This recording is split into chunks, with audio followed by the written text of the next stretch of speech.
katika jina la Yesu. Haleluya. Miaka yako itarudi mama.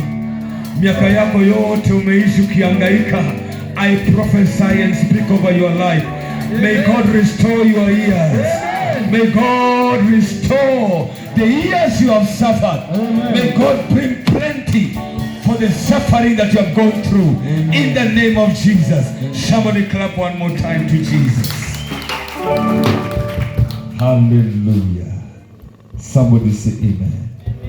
Mwambie mwenzako hii ibada itajaa na makelele mingi sana. Mwambie itajaa na makelele mingi sana. Mwambie labda ufunge masikio. Mahali kuna kutabiri na kuna kunena mpaka vitu vitoke. Kuna maroho zingine huwa zimejificha kwa watu, zinakaa zimejificha kwa kona. Unafikiri mtu ni mnyenyekevu, kumbe kuna kiburi ya polepole. Nitang'oa hiyo kiburi ya polepole ya kujifanya mpole. Mwambie wacha kujifanya mpole. Sukuma yeye, mwambie wacha kujifanya mpole.